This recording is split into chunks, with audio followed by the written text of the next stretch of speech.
entre la Asociación Colombiana de Neonatología y la Asociación Colombiana de Nefrología Pediátrica, junto con la Fundación Canguro, quienes muy preocupados por la situación que pueden tener estos bebés de alto riesgo de patología renal en su seguimiento, decidimos hacer esta colaboración en conjunto para lograr tener unos lineamientos que realmente sean aplicables y puedan ser de un uso muy apropiado para los bebés que lo requieren.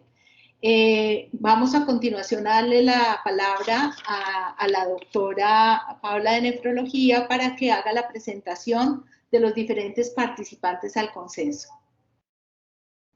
Buenas noches a todos. Muchas gracias a la doctora Adriana Ballesteros por su introducción. Y en el mes del prematuro, y en nombre de la Asociación Colombiana de Neonatología, ASCON, la Asociación Colombiana de Nefrología Pediátrica, ACONEPE, y la Fundación Canguro, queremos darles la bienvenida a la presentación del Consenso Nacional de Prevención de Enfermedad Renal Crónica en los niños con bajo peso al nacer.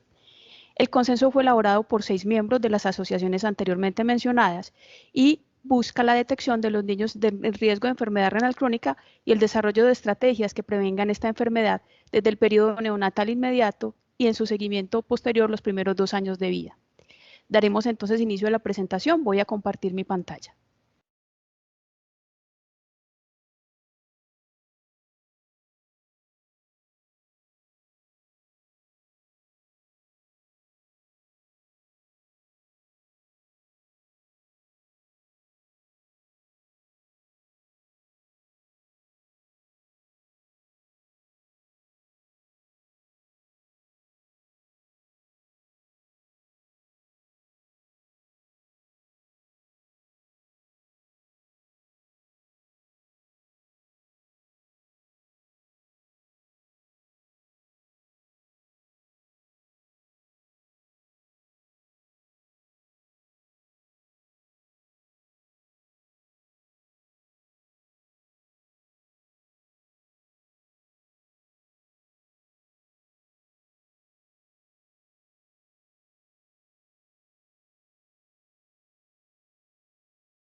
Enfermedad renal crónica en edades posteriores.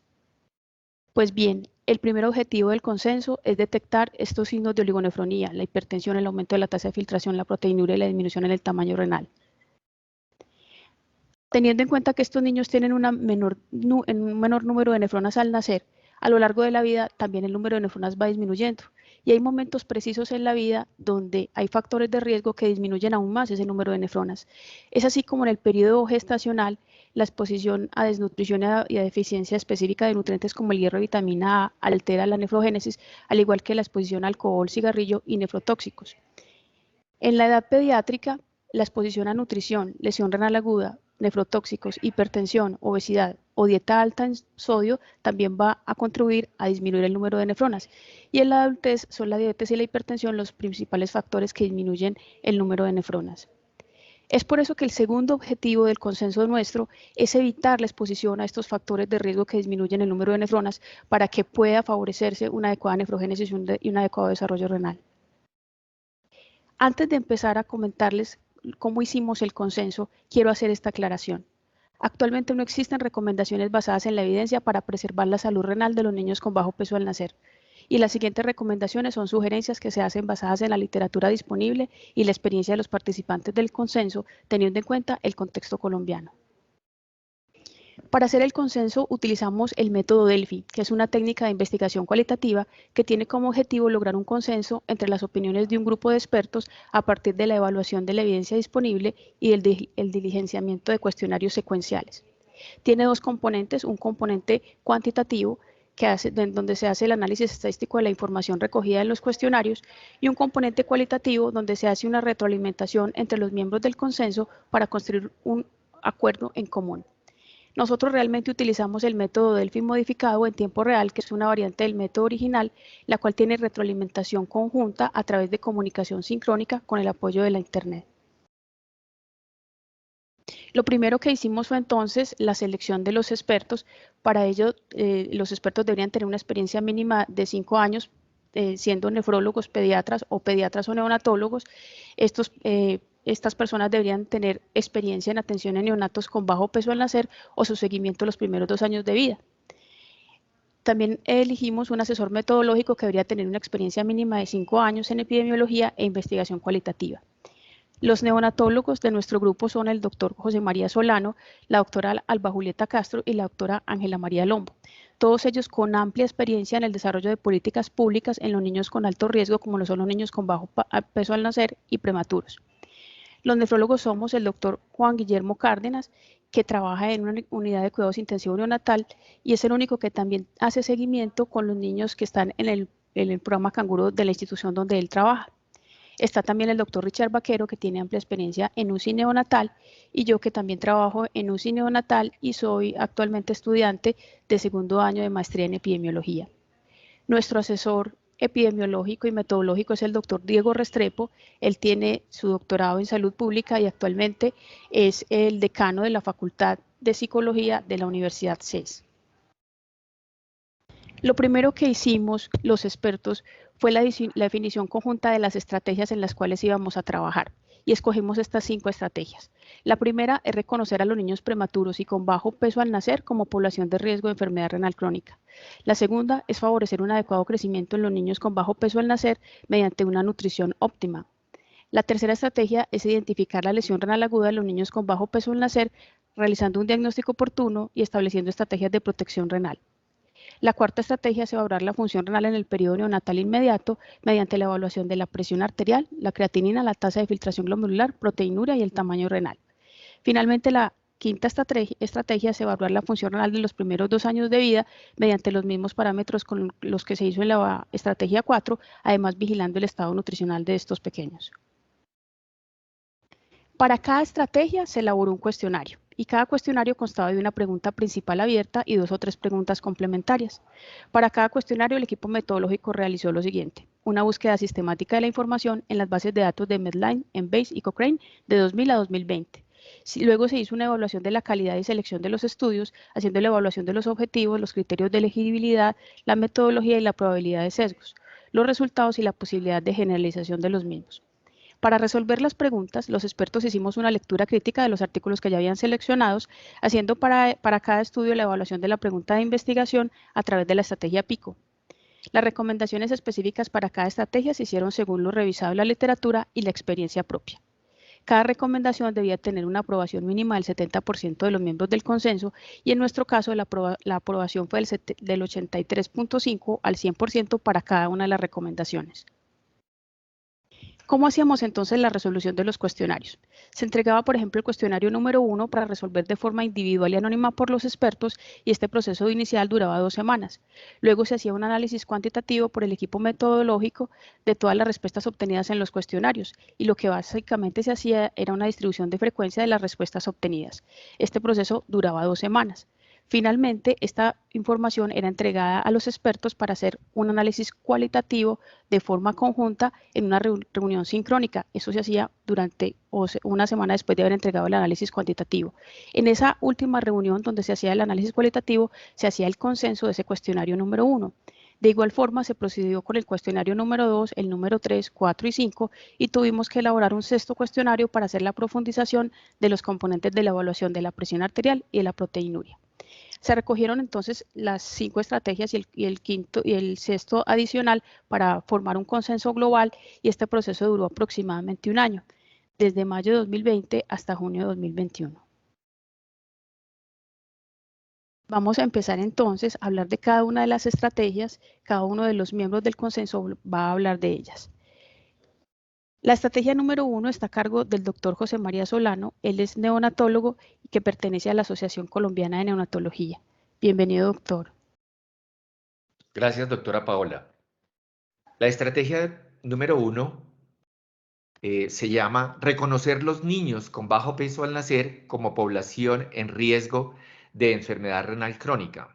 Veamos la importancia de la prematurez y el bajo peso al nacer. 15 millones de nacimientos ocurren antes de las 37 semanas de edad gestacional en todo el mundo cada año, y 1 de cada 10 recién nacidos es prematuro.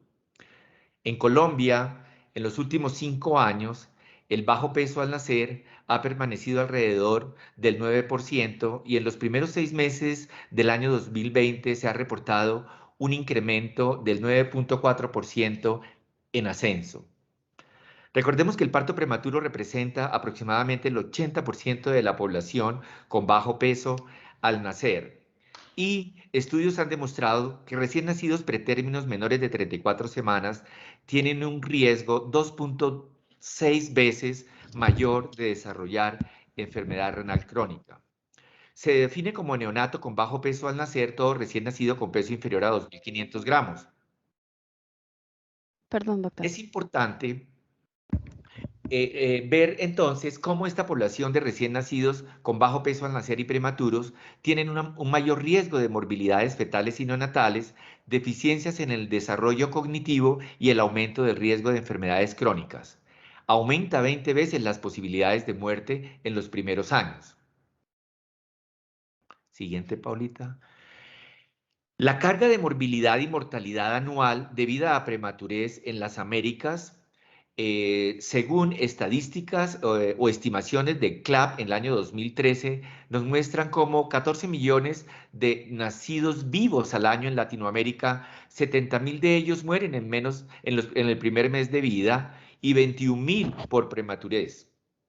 Del 1.2 millones de prematuros, la discapacidad por ROP, parálisis cerebral, displasia broncopulmonar, han tomado delantera y ha sido motivo de estudios para intervenciones que disminuyan la discapacidad. ¿Cuántos con enfermedad renal crónica? Es importante entonces conocer cifras para estimar el riesgo de que un niño con bajo peso al nacer tenga enfermedad renal crónica a largo plazo. Siguiente. El bajo peso al nacer se asoció con un mayor riesgo de insuficiencia renal crónica, siendo más fuerte esta asociación en los primeros 15 años de vida y para las enfermedades congénitas. De forma global o específicamente por prematuridad, los pequeños para la edad gestacional o ambas condiciones se asocian con mayor probabilidad de insuficiencia renal crónica. Es muy importante el concepto del entorno intrauterino adverso, que está dado por el hecho de ser prematuro y más aún cuando se es con bajo peso. Pareciera ser entonces que existe un efecto que potencia los efectos de cada uno de estos grupos, como se puede apreciar en la siguiente tabla, en la cual estamos analizando el riesgo de enfermedad renal terminal de acuerdo al peso al nacer y edad gestacional, medidos por el hazard ratio y el intervalo de confianza, y vemos cómo en menores de 2.500 gramos un riesgo de 2.25, si comparamos con el grupo de recién nacidos pretérminos y de bajo al peso al nacer, se duplica con 4.03 el riesgo y un intervalo de confianza entre 2.08 y 7.8. El modelo de atención del recién nacido en el sistema de salud nos permite el manejo de los niños de bajo riesgo y el manejo de los niños de alto riesgo en las unidades de cuidado intensivo. Seguimos las recomendaciones de la ruta materno-perinatal y la 3280 para el manejo del recién nacido en alojamiento conjunto y todas las intervenciones que merece y que están determinadas.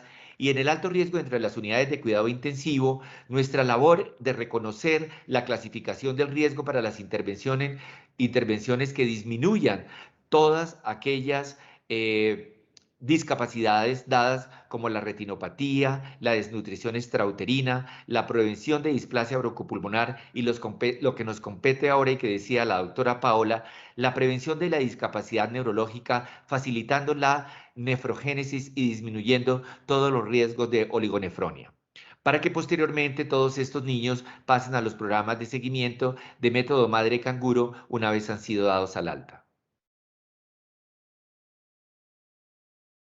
Se continúa la nefrogénesis alrededor de las 34 a 36 semanas de edad gestacional y más del 60% de las nefronas se forman en el último trimestre del embarazo. Cada vez hay un mayor número de sobrevivientes de prematuridad extrema quienes presentan una detección en el desarrollo de sus riñones, como ha sido visto por ecografías renales de prematuros, con reducción del número de nefronas como consecuencia de hipoxia, isquemia e insultos renales por nefrotóxicos.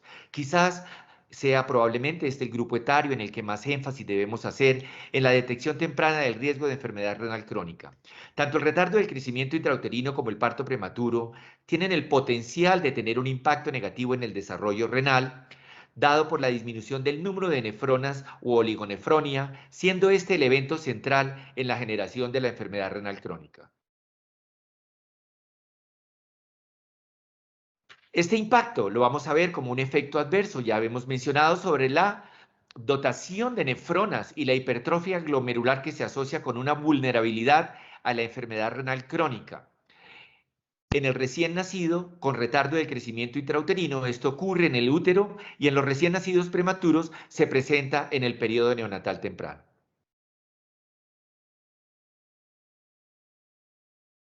Diferentes hipótesis han explicado la enfermedad renal crónica como resultado de la disminución del número de nefronas.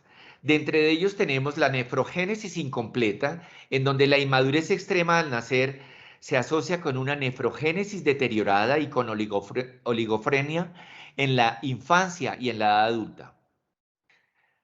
La hipótesis de Barker hace referencia al origen prenatal de enfermedades crónicas en adultos a través de una programación fetal que se presenta en los bebés de bajo peso al nacer y que desarrollan enfermedad de las arterias coronarias, hipertensión y obesidad en etapas posteriores a la vida.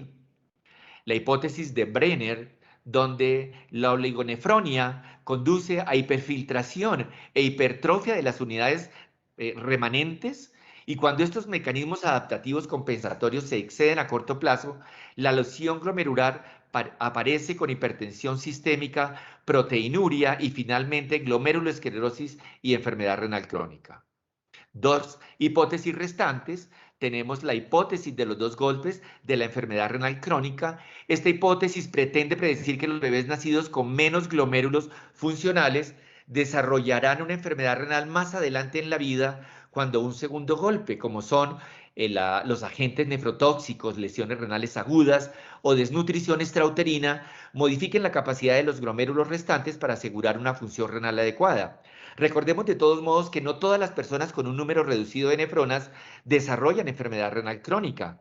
Es decir, existen muy probablemente factores de riesgo adicionales durante la maduración que podrían contribuir a la pérdida progresiva de la función renal. Y para terminar estas hipótesis, el entorno postnatal y la nefrogénesis hace referencia a los cambios fisiológicos significativos después del parto prematuro, donde se ha encontrado que existen cambios estructurales y funcionales en el riñón en desarrollo y se ha propuesto un cambio repentino en la resistencia vascular glomerular como parte importante de la fisiopatología de la lesión glomerular. La tensión arterial de oxígeno aumenta repentinamente después del parto prematuro, alterando el entorno en el que se produce la organogénesis. Se ha demostrado que tanto la hiperoxia como la hipoxia son perjudiciales para los resultados de los lactantes prematuros y ambas deben evitarse en la unidad de cuidado intensivo siempre que sea posible. En relación a la siguiente, por favor, a la exposición a nefrotoxinas, los recién nacidos prematuros están expuestos frecuentemente a medicamentos nefrotóxicos hasta en un 87%, precisamente en el periodo considerado como de nefrogénesis ex útero, y entre ellos encontramos aminoglicósidos y vancomicina que generan lesión tubular, el ibuprofeno o indometacina que reducen el flujo sanguíneo renal y la tasa de filtración glomerular, ocasionando lesión glomerular. Recordemos incluso que la mayor parte de exposición a nefrotoxinas se produce en los primeros 40 días de vida y este es el periodo de mayor nefrogénesis ex útero. Entonces, todo esto nos ha llevado a tener diferentes intervenciones, unas intervenciones importantes para evitar el nacimiento prematuro y apoyar la nefrogénesis y otras que apoyan la nefrogénesis dentro de la unidad de recién nacidos. Entre las primeras es optimizar el cuidado prenatal, es el control prenatal, la prevención de la eclampsia y del parto prematuro, evitar todo lo que hemos hablado de cerca de nefrotoxinas desde el útero, no fumar, seguimiento para disminuir la obesidad de niños y adultos y fomentar una nutrición materna óptima. En el segundo grupo vamos a hacer un cuidado de soporte renal en la unidad neonatal, evitando la lesión renal aguda, disminuyendo el riesgo de sepsis, un manejo adecuado de líquidos, evitar exposición a nefrotoxinas, proporcionar lactancia materna y soporte nutricional óptimo, evitar hiperoxia e hipoxia y potencializar futuras terapias que apoyen la nefrogénesis. Otras intervenciones, siguiente por favor, otras intervenciones son aquellas... Pau, ¿puedes pasarme la siguiente por favor? Gracias. Otras intervenciones para evitar la pérdida acelerada de nefronas. Esto está basado básicamente en el seguimiento a largo plazo, que resaltamos dentro de este consenso, es evitar la malnutrición, evaluar la reducción de sal y dieta baja en proteínas, evitar la exposición a nefrotoxinas, monitorear tensión arterial y tratar oportunamente cuando sea necesario, y orientar nutricionalmente y los estilos de vida saludable de nuestros pacientes. Recomendaciones están la importancia de las acciones que pueden proteger la nefrogénesis postnatal, la conservación de la función renal es muy importante, en el cuidado óptimo de los riñones durante su estadía dentro de la unidad de recién nacidos y los primeros 2 años de vida, evitando el desarrollo de enfermedad renal crónica y la hipertensión arterial en esta población de riesgo, pretérmino y de bajo peso al nacer. Igualmente, una estratificación del riesgo nefrológico antes del alta para definir la frecuencia de seguimiento por nefrología, clasificando como riesgo moderado, alto o muy alto para enfermedad renal crónica, una ficha de egreso de riesgo renal como una herramienta fácil para ser diligenciada por pediatra, neonatólogo o nefrólogo que estimen este riesgo y definan las evaluaciones posteriores. Educación al personal asistencial, capacitando, sensibilizando al personal de las unidades de cuidado intensivo, médicos, enfermeras y del programa de seguimiento canguro sobre el riesgo de daño renal del recién nacido prematuro y del bajo peso. E indudablemente muy importante la orientación y educación a los padres y cuidadores de estos recién nacidos con riesgo renal, donde se brindará información sobre el riesgo de desarrollo de enfermedad renal, la importancia de la adecuada nutrición, los cuidados para protección renal, estilos de vida saludable y sobre el programa de seguimiento renal. Muchísimas gracias. Muchísimas gracias, doctor José María. A continuación vamos a presentar la estrategia número 2. Está a cargo de la doctora Alba Julieta Castro. Ella es neonatóloga, miembro de la Asociación Colombiana de Neonatología y de la Junta Directiva de la Sociedad Colombiana de Pediatría. Bienvenida, doctora. Entonces, vamos a dar inicio a nuestra segunda estrategia, la estrategia a la que hemos denominado nutrición óptima. Vamos a favorecer un adecuado crecimiento en los niños con bajo peso al nacer mediante la nutrición óptima. Sin pretender nosotros hacer una presentación de un consenso en nutrición, lo que queremos hacer es hacer una definición de lo que deseamos como la nutrición óptima para nuestros recién nacidos y específicamente nuestros recién nacidos de bajo peso. El crecimiento definido entonces como un desarrollo adecuado, sin excedernos en las capacidades metabólicas y excretoras de nuestros recién nacidos, cuyo objetivo es lograr el crecimiento postnatal adecuado de acuerdo a la edad gestacional. Y está definido además por el Comité de Nutrición de la Academia Americana de Pediatría, en las que tenemos en cuenta los parámetros antropométricos, la retención de los diferentes nutrientes, la variación y composición corporal. Decíamos entonces la fortificación de la leche materna cuando los requerimientos sean mayores o la ganancia de peso sea insuficiente, y en términos generales nosotros lo hacemos con los niños menores de 1.500 gramos. La nutrición parenteral precoz y un adecuado seguimiento de las variables antropométricas y bioquímicas que evidencian un crecimiento saludable. Esto lo hacemos nosotros según la normatividad que tenemos en la 3280, de acuerdo a las curvas de Fenton, y posteriormente ellas se van a extrapolar a las curvas de la OMS.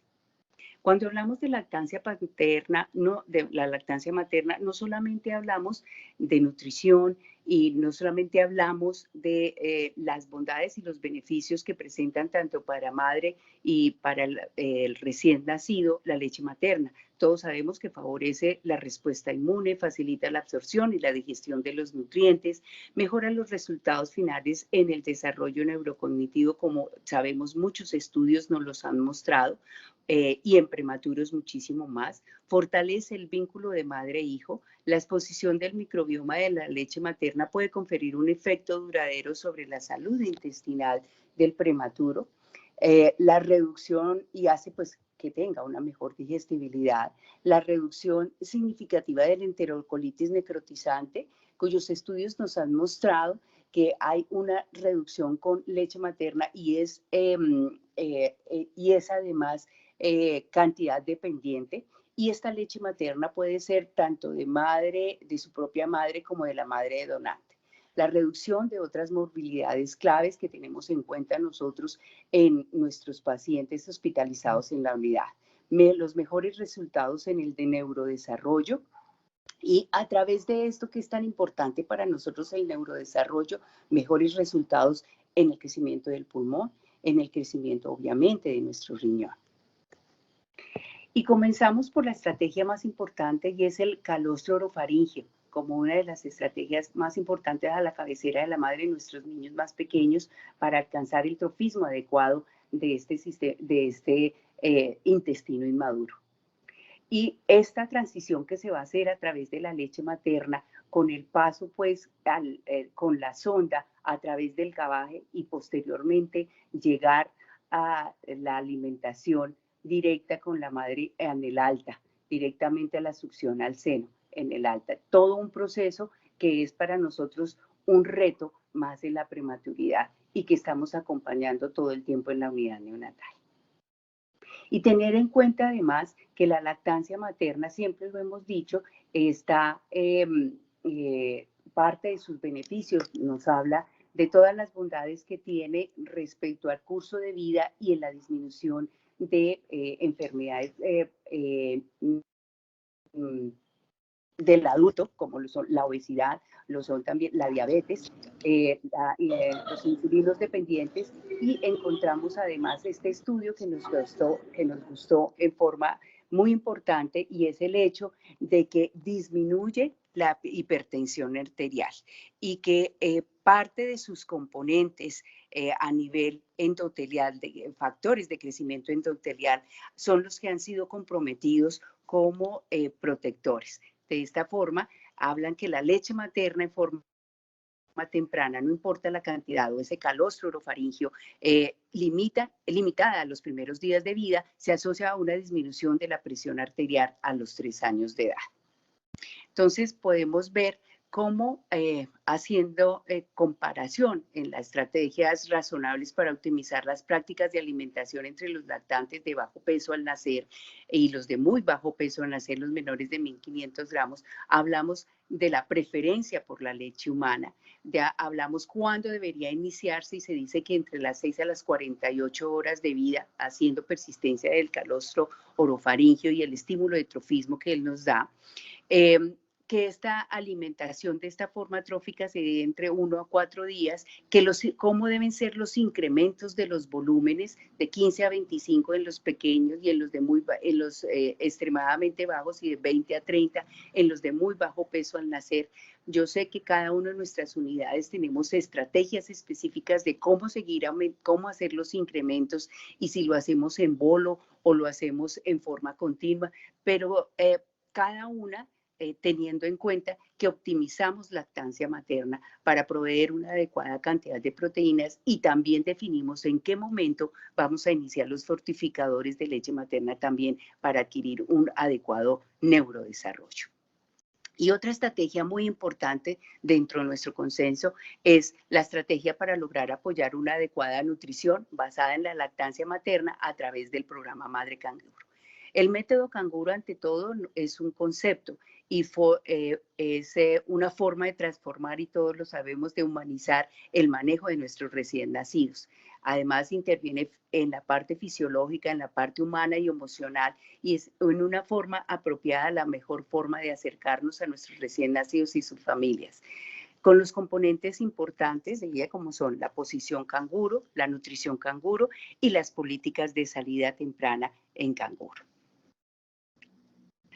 Estas medidas para optimizar entonces la producción de la leche materna, todos lo sabemos, las unidades de puertas abiertas 24/7, el inicio temprano del programa Madre Canguro, no solamente en su componente extrahospitalario, sino el componente intrahospitalario como un eje primordial para apoyar a las madres en la lactancia. La posición canguro, en los estudios nos han dicho que debe ser mínimo 6 horas para obtener esas adecuadas respuestas, obteniendo pues perímetros cefálicos y un adecuado desarrollo neurológico en nuestros niños, que comparado con las estrategias habitual del manejo en incubadora muestra unos mejores resultados. Extracción de leche materna cerca del lactante en el método canguro, e inmediatamente después de realizar el método canguro incrementa la producción de lactancia materna y la succión nutritiva que va a estimular en mayor cantidad la producción de leche materna. Otra estrategia importante y que afortunadamente tenemos en nuestro país, tal vez no como quisiéramos, como una estrategia para mejorar la lactancia en nuestros niños, es el uso de la leche de donante a través de los bancos de leche humana, de los cuales tenemos en este momento 15 en funcionamiento, y de ese producto tan importante con todos los estándares de calidad en los que vamos a utilizarlo,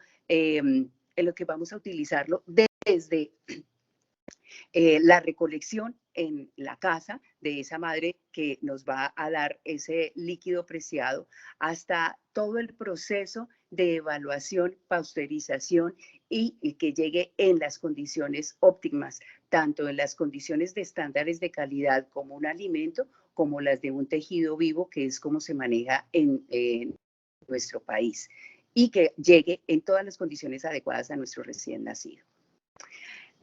Otro importante, como habíamos dicho, como parte de las estrategias, es a tener una nutrición parenteral temprana. Ojalá en la hora cero, lo definimos, o sea, que las unidades tuvieran estandarizado la nutrición parenteral para iniciar en el momento en que nace el bebé. Y además, el inicio del aminoácidos en forma temprana alta, hasta 2 gramos por kilogramo, y no pasarse más de 4 gramos por kilogramo día. Igualmente los lípidos y los aportes de energía. De esta forma, hacer una transición entre la nutrición parenteral a la nutrición enteral lo más rápida posible y con las condiciones que van a hacer y van a favorecer el neurodesarrollo. Y por último, tener en cuenta de la evaluación importante que debemos hacer en nuestros niños durante el tiempo de hospitalización, la evaluación del momento en que pierden la mayor cantidad del peso, el momento en que ganan el peso con el que nacieron, la evaluación hacia las 36 semanas, definir o no si tuvieron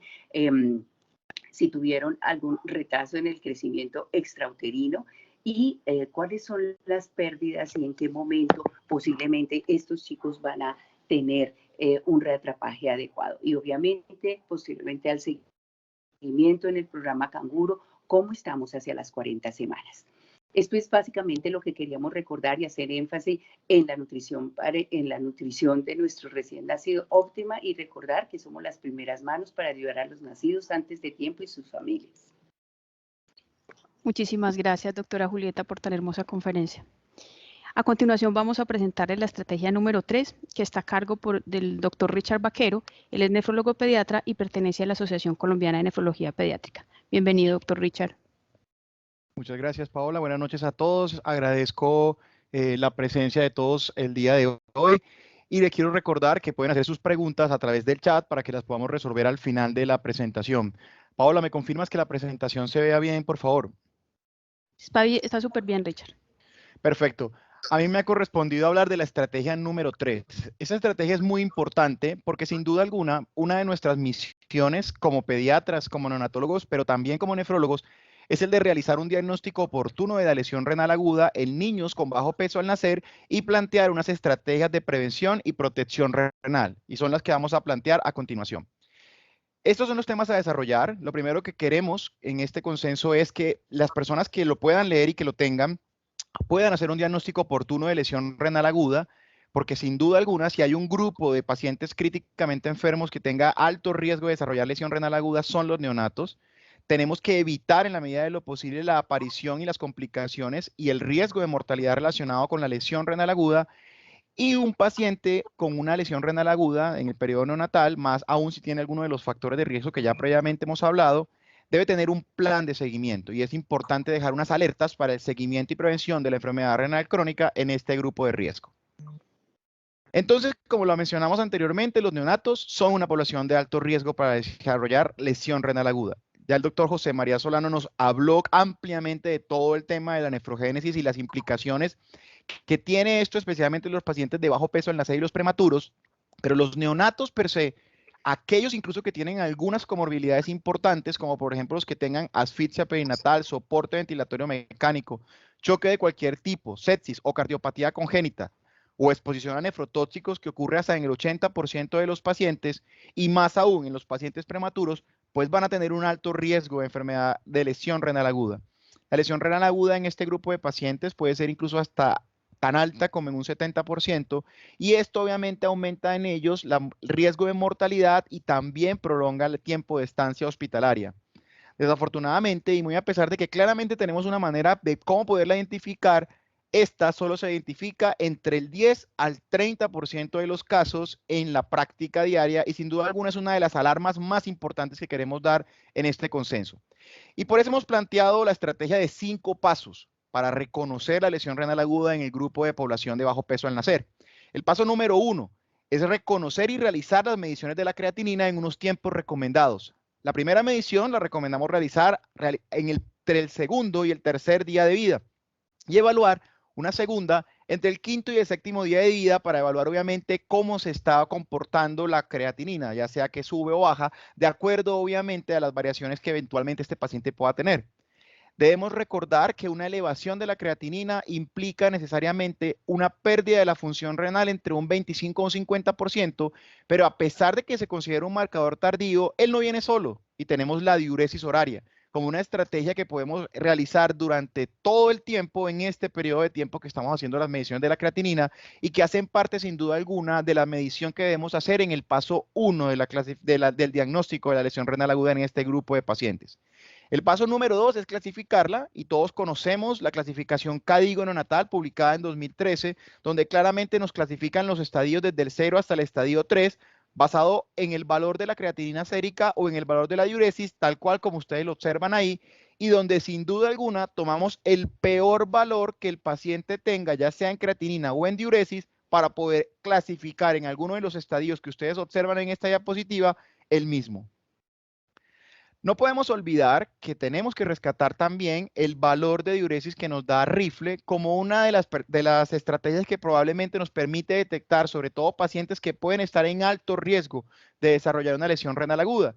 Y de Rifle neonatal rescatamos la diuresis menor de 1.5 cc por kilo por hora para que la apliquemos en todos nuestros pacientes como uno de los marcadores importantes y se convierte esta en la tercera estrategia o paso para el diagnóstico de la lesión renal aguda en este grupo de pacientes. La cuarta es la medición del filtrado glomerular. Y para eso usaremos la fórmula de Schwartz modificada que utiliza la constante de 0.413 multiplicado por la talla en centímetros dividido sobre la creatinina sérica del paciente y la debemos comparar con las tablas de referencia que se mencionarán en la estrategia número 4 y que hace parte también de otra de las formas como podemos determinar el diagnóstico de la lesión renal aguda en estos pacientes de riesgo. Y la número 5, para terminar esta primera parte, es que debemos determinar un seguimiento del riesgo en este grupo de pacientes, especialmente a la semana 40 de edad gestacional, donde vamos a hacer un diligenciamiento de la ficha de riesgo renal que se va a explicar más detalladamente en la estrategia número 4 y explicar a los padres que sin duda alguna van a ser los que van a estar o la primera línea de detección de signos y síntomas en estos pacientes en justamente los signos de alarma que deben tener en cuenta en la evaluación de los mismos. Después de haber hecho este diagnóstico de lesión renal aguda en el paciente de riesgo, pues sin duda alguna tenemos que hacer algunas otras estrategias para poder obviamente complementar la misma. Y hablamos justamente de estrategias de nefroprevención y nefroprotección. Y para eso nos vamos a basar en estas tablas que nos muestran las necesidades o los líquidos basales que deben tener estos pacientes según el peso, los días de vida y también las semanas de edad gestacional. Y son dos de las tablas importantes que referenciamos en el consenso porque buscamos siempre hacer un cálculo adecuado del mantenimiento teniendo en cuenta las pérdidas insensibles, la diuresis y la ganancia de peso calculada. Para ello es clave y sabemos que las unidades neonatales lo hacen de rutina, especialmente los pacientes que se encuentran en la unidad de cuidado intensivo y especiales, un balance diario de los líquidos, un cálculo adecuado de los requerimientos basado justamente en estas necesidades, ya sea en peso, edad de semana o gestacional, o también los días de vida de nuestro paciente. Tener en cuenta la medición del sodio sérico, porque ustedes saben que el sodio sérico es el representante más importante de la osmolaridad sérica, y también la densidad urinaria, que fácilmente la podemos hacer a través de las cintillas urinarias o, sin duda alguna, a través de la medición de la evaluación del uroanálisis, donde tenemos que tratar en la medida de lo posible de obtener una meta entre 1.05 y 1.010. La otra forma como podemos plantear esas estrategias es la vigilancia de los trastornos hidroelectrolíticos, y es algo que puede suceder muy comúnmente en los pacientes, sobre todo aquellos que tienen algún trastorno específicamente relacionado con el volumen, como los pacientes que tienen, por ejemplo, un choque hipovolémico o séptico.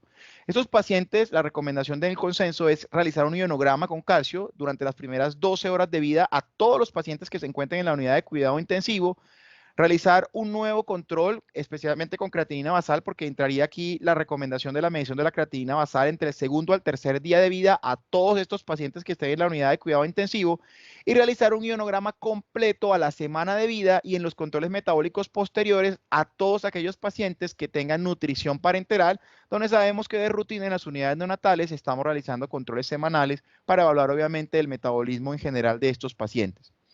Ya mi compañera Alba Julieta nos hizo una explicación clarísima de la importancia de la nutrición óptima en la estrategia número 2 y obviamente no podemos dejarla de lado y por eso es importante que recordemos esas importantes tips que nos mencionó mi querida compañera.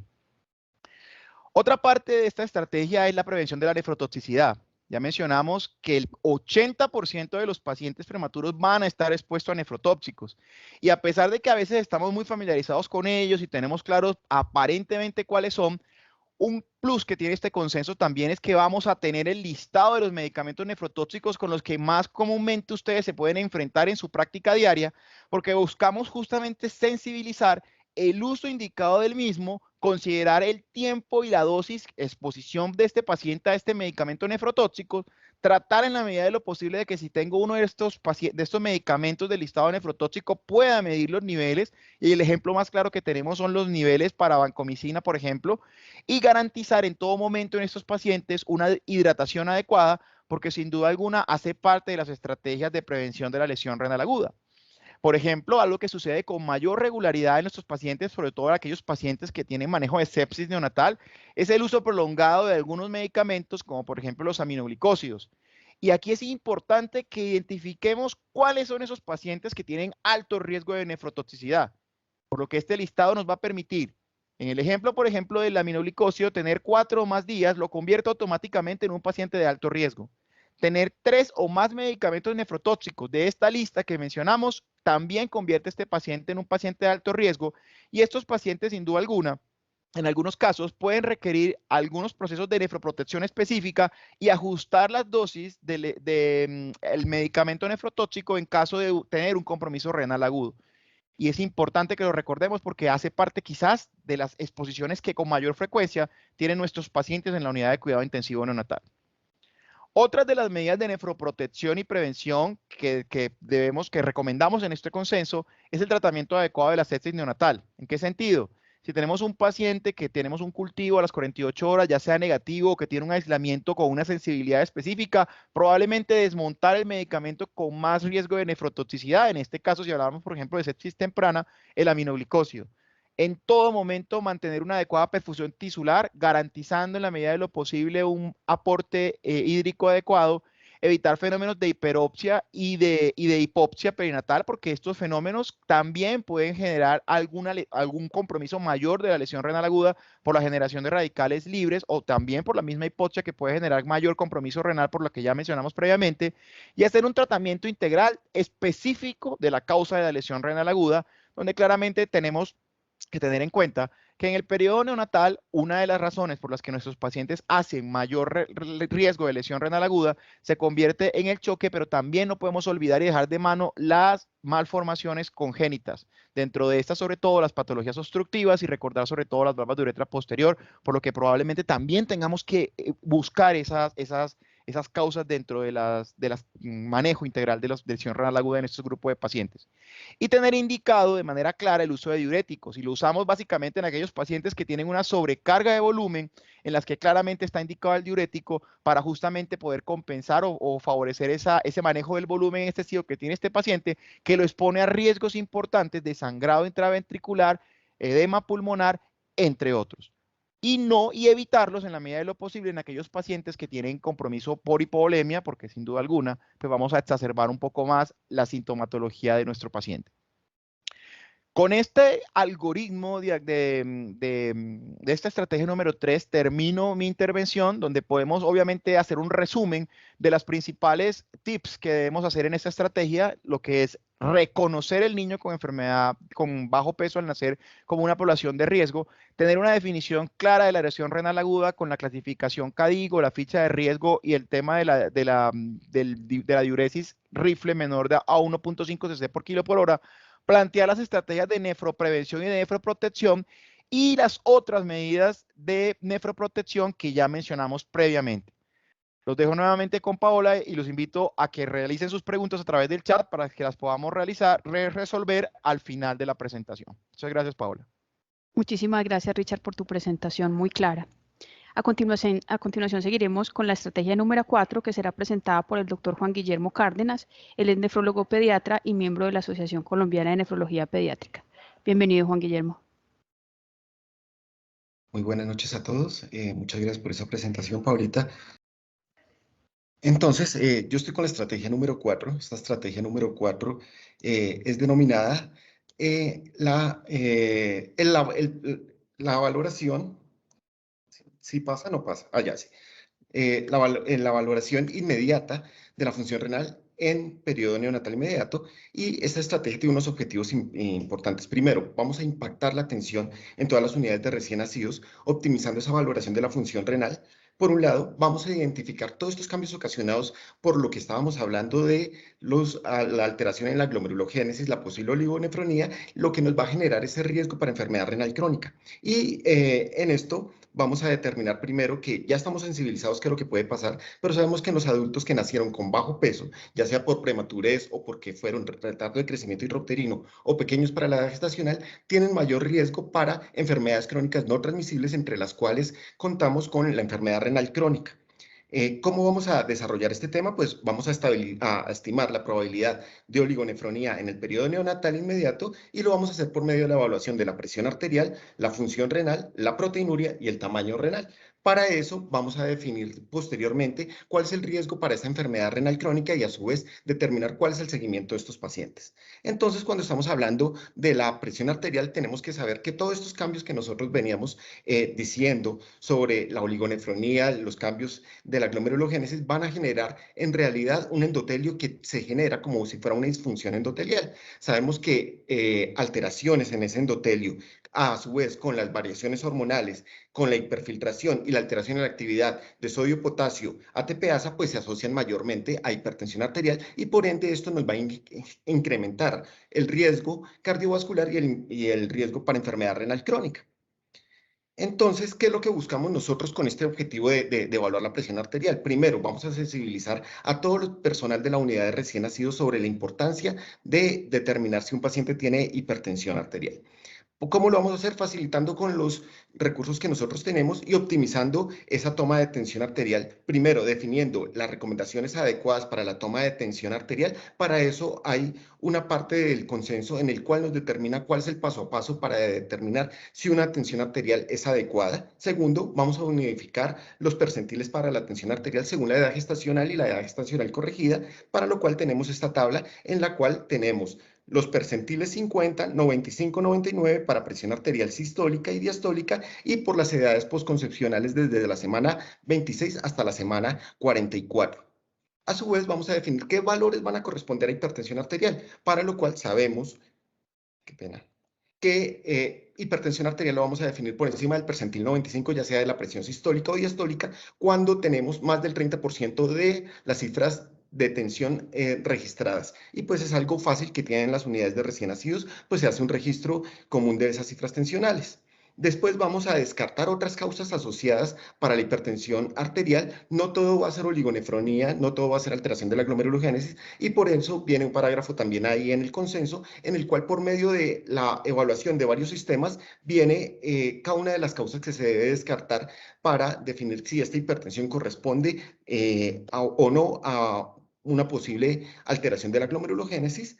Y vamos a dar estrategias para clasificar esa hipertensión arterial e iniciar el tratamiento de estos pacientes, para lo cual tenemos esta tabla en la cual vamos a clasificar los pacientes dependiendo de una hipertensión leve, moderada, severa, según los percentiles y también según la afectación de órgano blanco o no, y tenemos una parte en la cual vamos a definir si el paciente requiere solamente observación o vamos a considerar tratamiento, un tratamiento oral o un tratamiento endovenoso. Entonces, el algoritmo que nosotros vamos a dejar en esta estrategia es, primero, tenemos el método oscilométrico, que es el que usamos en la unidad de recién nacidos. Nosotros sabemos que en las unidades de recién nacidos tienen un método invasivo o un método oscilométrico, el que más comúnmente vamos a encontrar en todas las unidades de recién nacidos y que genera menor riesgo a los pacientes, pues es el método oscilométrico no invasivo. Vamos a definir hipertensión arterial ya con un percentil por encima del 95, ya sea para presión arterial sistólica o diastólica, y que complete más del 30% de las cifras tensionales registradas en 24 horas. Para eso vamos también en una ficha a registrar cuáles son los factores asociados para la hipertensión arterial y vamos a definir qué otras causas podemos descartar. En la ficha que vamos a mostrar más adelante, se va a consignar la presión arterial en valor numérico percentil, edad gestacional y los factores asociados y el tratamiento instaurado. Otro punto importante es la función renal, y cuando estamos hablando de función renal estamos hablando de filtración glomerular. Entonces vamos a estandarizar los tiempos para realización de las creatininas y el seguimiento de la filtración glomerular. Richard ya había hablado en la estrategia 3 una parte de cómo vamos a hacer para la toma de las creatininas, y a su vez vamos a estandarizar cuál es el cálculo para esa filtración glomerular, que ya habló Richard una parte, pero acá quiero profundizar en esta ecuación que vamos a usar, es la ecuación de Schwartz. Entonces, cuando vamos a determinar esta filtración glomerular o estas tomas de creatininas, ya sabemos que en la primera semana, hacia las 48 o 72 horas de vida, y con una segunda toma de creatinina entre el quinto día y el séptimo día de vida. Con esta segunda toma de creatinina es cuando vamos a determinar la filtración glomerular. Y ya sabemos que la vamos a determinar por fórmula de Schwartz, la cual es talla por constante dividido la creatinina sérica, pero tenemos que determinar algo importante en ellos, y es que tenemos dos mecanismos. Un Schwartz modificado, como lo hablaba Richards, en el cual nosotros lo realizamos cuando tenemos una creatinina por un método enzimático, que la constante sería de 0.413. Para saber eso, simplemente en el mismo reporte de las creatininas viene ahí el método como se procesa la creatinina, ya sea método enzimático o método colorimétrico o el método de Jaffe, que cada día está más en desuso por el uso de citratos y la posible intoxicación o los mecanismos que tiene en contra del medio ambiente. Entonces, la mayoría de los hospitales tienen método enzimático. Sin embargo, si tenemos una creatinina con método colorimétrico, es cuando tenemos que hacer el cambio de la constante. Si es un paciente pretérmino, vamos a usar la constante de 0.33 y es a término de 0.45. Ya teniendo el cálculo de la filtración, vamos a unificar que hay unos percentiles específicos para esa filtración glomerular, las cuales tenemos que valorar, y eso depende de la edad gestacional y de los días de vida del paciente, para lo cual tenemos un punto importante y es el percentil 3 y el percentil 97. Los dos rangos, los dos extremos, son de alto riesgo para enfermedad renal crónica, uno porque se queda corto para la filtración glomerular y el otro porque cuando tenemos percentiles por encima de 97 estamos diciendo que estamos presentándonos frente a todos los cambios que se genera por la oligonefronía, la hiperfiltración y que eso me va a llevar a mayor riesgo para enfermedad renal crónica. Vamos a identificar la progresión de la filtración glomerular y para eso más adelante les voy a mostrar que cuando el paciente completa 40 semanas de edad gestacional corregida en la unidad de recién nacidos, pues ese paciente se amerita realizar una nueva creatinina para comparar esa filtración glomerular y hacer una variación o una progresión de esa filtración glomerular y ver si el paciente está teniendo esa progresión. Vamos a identificar cualquiera de los dos lados como un factor de riesgo, tanto una filtración glomerular en un percentil 3 como en un percentil 97 y como alto riesgo para enfermedad renal crónica también. ¿Cuándo vamos a tomar las creatinas? Ya hablamos en cuidado intensivo y en cuidado intermedio neonatal. Vamos a cuantificar la filtración glomerular con la creatinina del 5º y del 7º día de vida y si el paciente completó 40 semanas de edad gestacional corregida dentro de la unidad de recién nacidos, repetimos una nueva creatinina para tener estimación de una segunda filtración glomerular. Y el otro punto que tenemos es la proteinuria. ¿Qué queremos nosotros como objetivo? Sensibilizar sobre la presencia de proteinuria como un factor asociado para enfermedad renal crónica. Definir la presencia de proteinuria en primer grado, o sea, definimos si sí tiene proteinuria o no el paciente. Clasificamos la proteinuria entre dos tipos, glomerular o tubular, y el tiempo para valoración de esta proteinuria. Cuando tenemos la proteinuria, cuando vamos a valorar la proteinuria, ¿cuándo lo vamos a hacer? Lo vamos a hacer en la unidad de recién nacidos en los pacientes que completan 40 semanas de gestacional corregida como internación y vamos a tomar dos proteinurias. Primero, la albuminuria creatinuria, que nosotros la conocemos como microalbuminuria, y la proteinuria creatinuria como relación. Tenemos un corte para albuminuria creatinuria que tiene que estar por debajo de 60 miligramos gramo como normal, y cuando tenemos ya un dato de microalbuminuria por encima de esos 60, nosotros ya nos vamos pensando que ese paciente tiene una proteinuria de origen glomerular. Pero cuando tenemos una relación proteinuria-creatinuria, que el corte es de 0.8, pero si lo tuviéramos mayor, nos tocaría definir si no tenemos albuminuria o si no tenemos microalbuminuria, este paciente correspondía a una proteinuria tubular. ¿Y por qué es importante esta proteinuria tubular también? Pues porque hay muchos pacientes que hacen nefritis subintersticiales o por la nefrotoxicidad que quedan con trastornos tubulares que generan esta proteinuria. Y más adelante, pues, se definirá, dependiendo del hallazgo de la proteinuria, qué se hace de seguimiento con este paciente. Por último punto, vamos a evaluar el tamaño renal. ¿Y cómo lo vamos a evaluar? Por medio de la ultrasonografía renal. Vamos a identificar que cualquier anormalidad anatómica puede generar riesgo renal. Y cuando estamos hablando de esta ultrasonografía renal, tenemos que acordarnos de los volúmenes renales. Cuando estamos hablando de volumen de cualquier órgano, estamos hablando directamente de asociación para celularidad. Si yo tengo alguna anormalidad anatómica que genere menos conteos celulares, pues vamos a identificar esto como un riesgo por una oligonefronía. Y para eso tenemos las variantes anatómicas como son la displasia renal, las agenesias renales, las hipoplasias renales. También vamos a definir cuándo vamos a hacer esta ultrasonografía renal, valorar los tamaños renales y los diámetros de esos riñones y socializamos en este momento la fórmula de volumen renal total, área de superficie corporal, que es la que nos va a definir bien como una semejanza de cuál es la filtración glomerular y a su vez si tenemos riesgo para oligonefronía. Vamos a identificar el riesgo para oligonefronía en estos pacientes y cuando usamos esta ultrasonografía, la ultrasonografía la vamos a realizar en el 5º o 7º día de vida. Vamos a mirar la longitud de los riñones, vamos a valorar el volumen renal. ¿Y cómo valoramos el volumen renal? Tenemos que tener una ultrasonografía renal que tenga las 3 medidas, largo, ancho y profundidad. Y lo que hacemos es multiplicamos el largo por el ancho por la profundidad y eso va multiplicado por 0.530. Ese valor que me da del riñón derecho lo sumamos al del riñón izquierdo y a su vez vamos a dividirlo en el metro cuadrado de superficie corporal calculado por Dubois. De ahí nos va a dar unos valores que están referenciados en mililitros metro cuadrado de superficie corporal, para lo cual tenemos ahorita una gráfica de una campana de Gauss, en la cual tenemos un promedio para 132 mililitros metro cuadrado de superficie corporal como media, y vamos a ver que tener un percentil por debajo de 10, que corresponde a 90 mililitros metro cuadrado de superficie corporal, se considera oligonefronía. Esta es la tabla en la cual vamos a ver que nuestros pacientes que tenemos como pretérminos, si se considera que estos pacientes que están por debajo de 90 mililitros metro cuadrado de superficie corporal tienen alto riesgo para la oligonefronía. Esta es la ficha que nosotros tenemos para riesgo renal y es una ficha con la cual van a salir los pacientes desde la unidad de recién nacidos para llegar al programa Canguro. Simplemente esta lista, estos datos son un checklist en el cual básicamente vamos a tener todo lo que estábamos hablando de la estrategia 4 y de la estrategia 3. Vamos a tener la historia de nutrición, vamos a tener hipovolemia, hipervolemia, creatinina al tercer día, vamos a tener registro de la filtración glomerular calculada, vamos a anotar los hallazgos en uroanálisis, la exposición a nefrotóxico sí o no, si presentó lesión renal, vamos a hablar si tienen proteinuria, la filtración glomerular si se realizó a las 40 semanas de edad gestacional corregida, si el paciente presentó hipertensión, los hallazgos de la ultrasonografía renal, si se realizó en la primera semana de vida y si no, cuando ya sea, si no, en programa Canguro se puede realizar hacia las 40 semanas de edad gestacional corregida o si el paciente completa 40 semanas de edad gestacional corregida y no se realizó esa ultrasonografía en la primera semana, pues se puede realizar en la unidad de recién nacidos.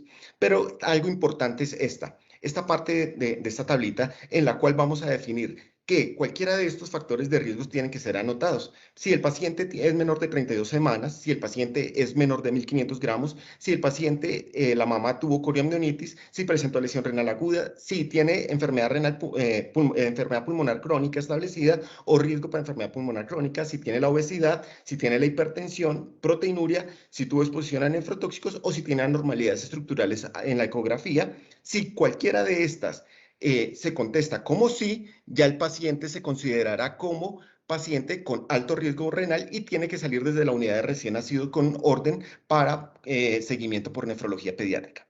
Entonces, ¿cuándo vamos a hacer los escenarios y las evaluaciones de estos pacientes? Ya sabemos que la evaluación va a estar a cargo tanto de los nefrólogos como de los neonatólogos y de los pediatras. Los nefrólogos en las unidades de recién nacidos que cuenten con el servicio de nefrología pediátrica como acompañamiento. Para eso tenemos los escenarios en cuidado intensivo neonatal y en cuidado intermedio neonatal en la primera semana y a las 40 semanas de edad gestacional. En la primera semana ya sabemos que vamos a tomar la creatinina, valorar la filtración glomerular, a su vez vamos a valorar la ultrasonografía renal. Hacia las 40 semanas, ¿qué es lo que vamos a hacer? Valorar la proteinuria y las cifras tensionales, pues durante toda la estancia del paciente. En el momento que se determine que ya hay una hipertensión, pues se registrará todos estos datos en la ficha de riesgo renal.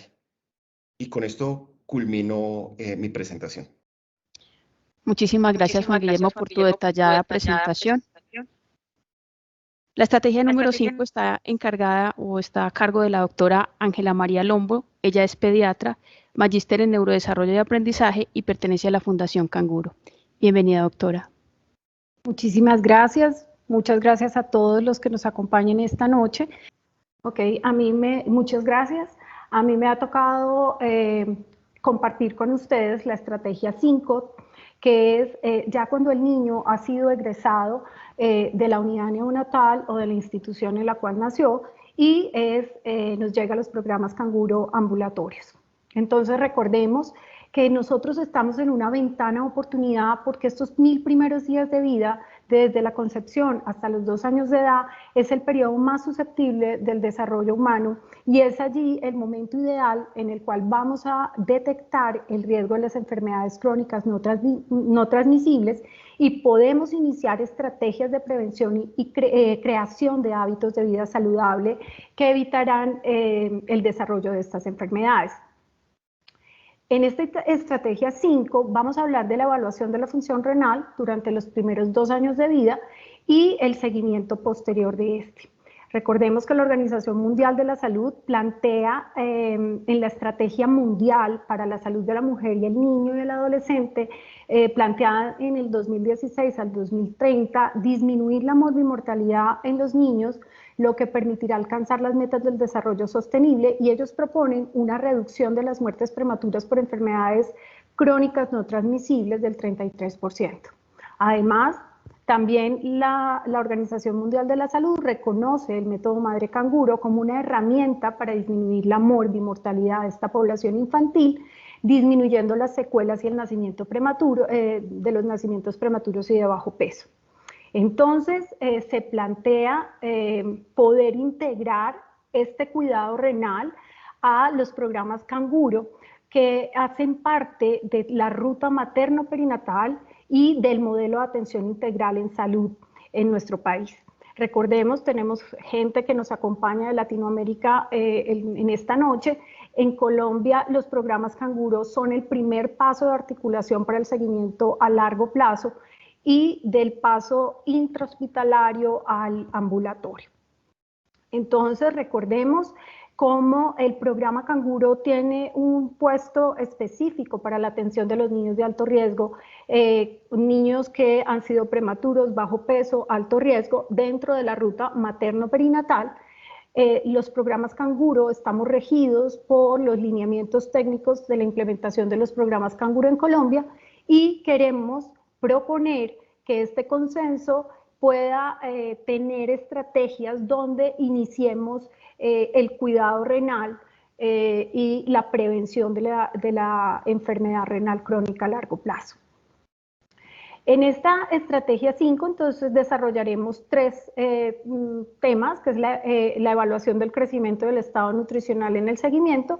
Vamos a estimar la probabilidad de la oligonefronia según el riesgo de enfermedad renal crónica y redefinir el riesgo de esta enfermedad renal crónica y del seguimiento a largo plazo. Para esto miraremos entonces la evaluación del crecimiento del estado nutricional, las recomendaciones en el seguimiento nutricionales, la toma estandarizada de la presión arterial, la probabilidad de la oligonefronía y definir el riesgo de enfermedad renal crónica y el seguimiento en los programas Canguro.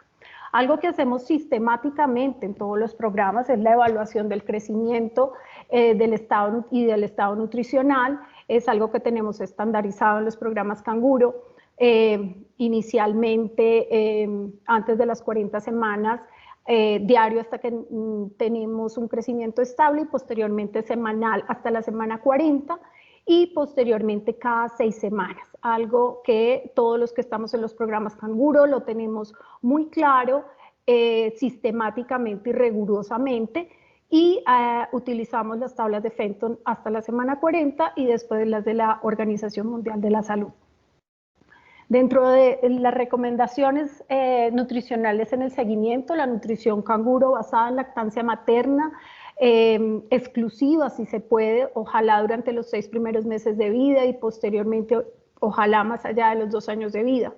La alimentación complementaria que permita un crecimiento regular y equilibrado y recordar fomentar el aumento de la actividad física en nuestros niños, evitar las dietas altas en sodio, prevenir el sobrepeso y la obesidad. Y debemos tener en cuenta apoyar todos aquellos programas a nivel poblacional para reducir el consumo de azúcar y de alimentos procesados.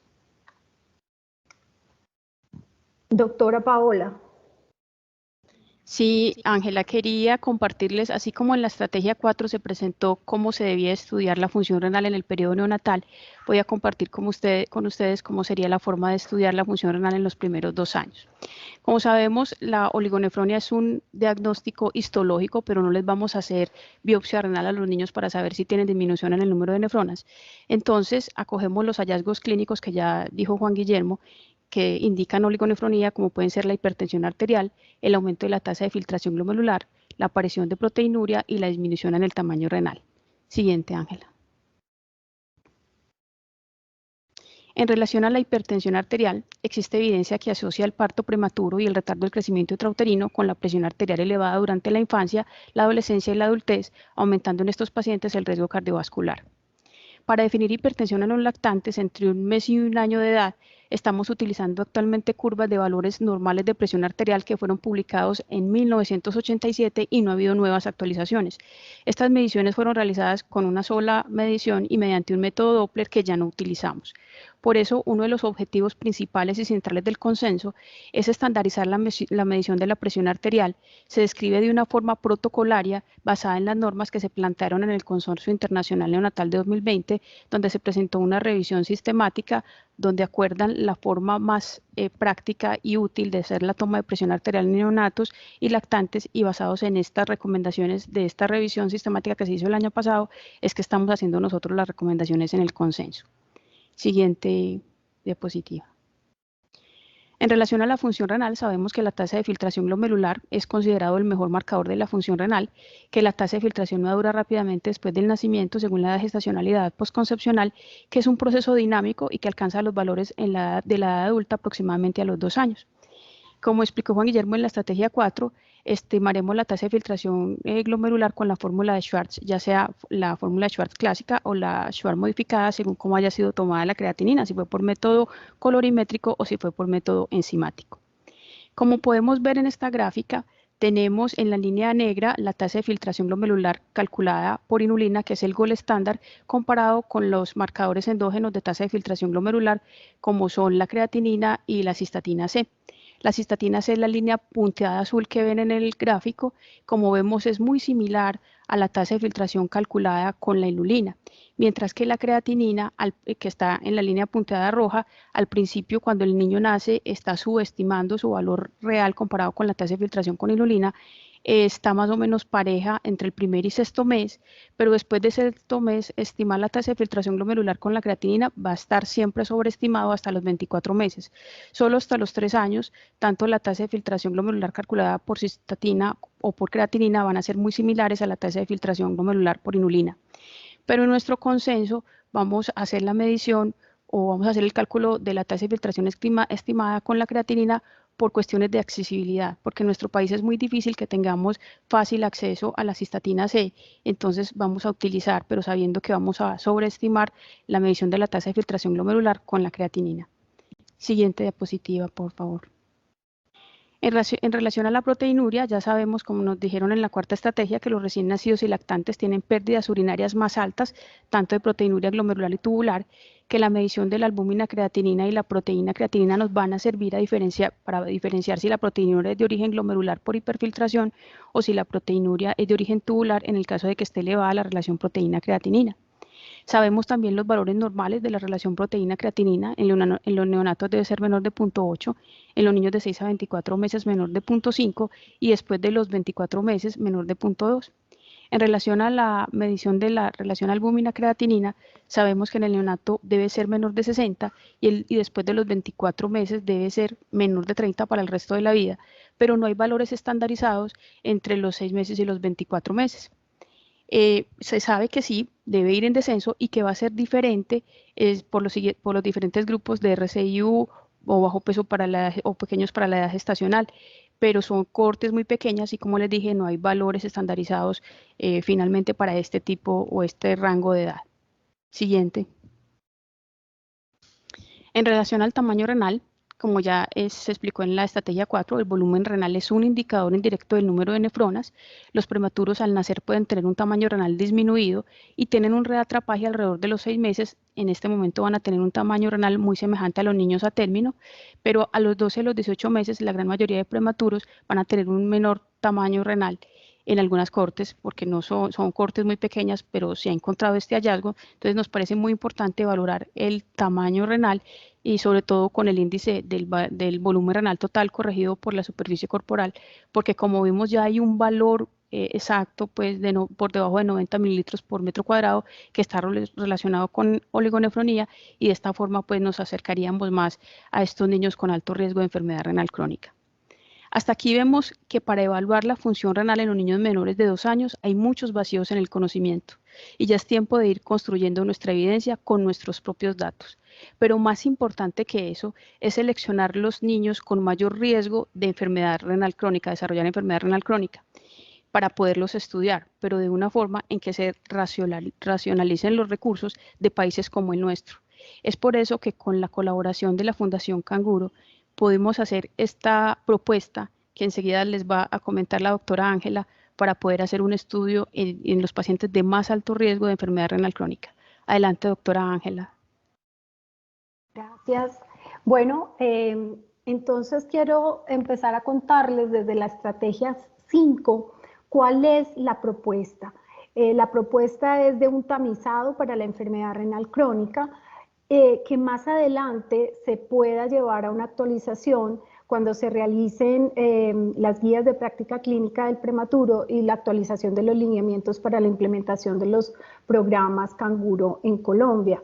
Esta es una propuesta entonces para llevar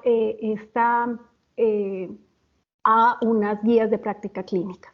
Entonces, iniciar por los niños de más alto riesgo, los prematuros menores de 32 semanas al nacer, menores de 1.500 gramos con factores de riesgo renal a la salida de la unidad neonatal, que tienen en su ficha, que se ha llenado la ficha de riesgo renal a la salida de la UCI. Tenemos primero, entonces, la evaluación del crecimiento y del estado nutricional según los lineamientos Canguro, en el cual tenemos estrictamente y sistemáticamente la medición de peso, talla, velocidad de ganancia de peso y de talla en las curvas de Fenton inicialmente y posteriormente en las de la Organización Mundial de la Salud, la consulta cada semana en los menores de 40 semanas de edad corregida y posteriormente cada 6 semanas durante el primer año de vida y cada 6 meses durante el segundo año de vida. Las recomendaciones nutricionales basadas en la nutrición Canguro, la gran mayoría las conocemos, basadas en lactancia materna exclusiva, cuando tenemos que dar a la alimentación mixta, ojalá con no más del 30% de fórmula artificial, o los niños que desafortunadamente no tienen lactancia materna y están con fórmula artificial, poder hacerles un seguimiento estricto, el inicio de la alimentación complementaria y siempre la parte de educación alimentaria a las familias. Lo mencionaba la doctora Paola, la toma estandarizada de la presión arterial. Esto es algo que tenemos que ponernos todos de acuerdo a estandarizar la toma de la presión arterial. Proponemos hacerla al ingreso al programa Canguro, a las 40 semanas y a los 6, 12, 18 y 24 meses de edad corregida, con método oscilométrico en el brazo derecho, con una elección adecuada del crecimiento y una descripción de la posición y el estado general del niño. ¿Qué vamos a hacer? Entonces, cuando tenemos un niño que tiene un crecimiento adecuado y una presión arterial normal, vamos a hacer la estimación del riesgo de enfermedad renal crónica, en el cual es un riesgo moderado, y vamos a hacer una evaluación por pediatría en los programas Canguro durante el primer año de vida y luego en la consulta de alto riesgo de las aseguradoras, siempre con su ficha renal, de riesgo renal. Cuando tenemos un niño que el crecimiento no es adecuado, no tenemos un diagnóstico o está con hipertensión, en cualquier momento del seguimiento vamos a hacer la evaluación del riesgo de oligonefronia, en el cual haremos la proteinuria con la medición de proteína creatinina, albúmina creatinina en la orina y la medición de la función renal con el cálculo de la tasa de filtración glomerular y el tamaño renal, como nos lo explicaban, con la ecografía renal como lo veíamos en las estrategias anteriores. Si estos exámenes nos dan normales, vamos nuevamente a un riesgo moderado y continuamos el seguimiento desde los programas Canguro. Y si es anormal, estos niños deben ser valorados por el nefrólogo pediatra, se hará una evaluación en los programas Canguro y por nefrología pediátrica en la consulta externa. Los niños de muy alto riesgo de enfermedad renal crónica serán evaluados por pediatría y por el nefrólogo al alta por la consulta externa. ¿Cómo hacemos esa estimación del riesgo de enfermedad renal crónica? Bueno, riesgo moderado, riesgo alto y riesgo muy alto. Cuando tenemos un riesgo moderado, hacemos el seguimiento por el pediatra en los programas Canguro o por la consulta externa en aquellos sitios donde no hay acceso a los programas Canguro. Vamos a realizar antropometría, la toma estandarizada de la presión arterial al ingreso, como lo mencioné ahorita, 40 semanas, 6, 12, 18 y 24, y acuérdense que nuestros programas de seguimiento, nuestros programas Canguro, la base es la educación, y es aquí la educación a las familias en la prevención de factores de riesgo, en el fomento de estilos de vida saludable, y algo súper importante es enseñar a las familias evitar la exposición a nefrotóxicos. El riesgo alto, el seguimiento lo haremos por pediatría y por nefrología pediátrica, idealmente en los programas Canguro, o igual en la consulta externa cada 6 meses y igual con toma estandarizada de la presión arterial, educación a las familias y seguimiento estricto del crecimiento. Aquellos niños que son de muy alto riesgo serán seguidos por el pediatra y por el nefrólogo pediatra, ojalá en los programas Canguro que cuentan con estos, o si no, por la consulta externa de nefrología pediátrica. Cada cuanto estos niños son de muy alto riesgo, tienen más de 2 factores de riesgo, y se hará cada 3 meses durante el primer año de vida y cada 6 meses durante el segundo año de vida, igual con los componentes básicos que mencionamos anteriormente, más según su condición y la valoración por nefrología de lo que requiere el paciente en ese momento. Tenemos estrategias adicionales y tenemos que empezar desde esas estrategias educativas y tenemos que pensar en las interacciones entre los diferentes trabajadores de salud de las instituciones, y aquí hablamos de educar el personal médico y de atención primaria en salud de los programas Canguro sobre la toma adecuada de la presión arterial y la ubicación en los normogramas de la presión arterial, saber interpretarlos. De igual manera, hacer esta articulación de las asociaciones de neonatología, de la Asociación de Nefrología Pediátrica y la Fundación Canguro, para poder hacer esta parte de educación en la sensibilización sobre todas estas estrategias a los pediatras y al personal de asistencia en los programas Canguro. Tendremos que diseñar infografías y material educativo que se distribuirá en los programas Canguro con la clasificación del riesgo renal, con la educación para los padres sobre los principales nefrotóxicos que debemos evitar, y definitivamente, como lo mencioné anteriormente, la educación a los padres debe ser el eje para el fomento de hábitos de vida saludable y la prevención de factores de riesgo para enfermedad renal crónica. Bueno, recordemos que nuestros niños de alto riesgo debemos construir en cada acción la prevención hacia el futuro, y eso lo debemos hacer ahora. Quiero agradecer muchísimo a la doctora Nathalie Charpak, que nos ha orientado y nos ha contextualizado en la realidad de nuestro país, y esperamos que podamos más adelante continuar con la implementación de este consenso. Muchísimas gracias.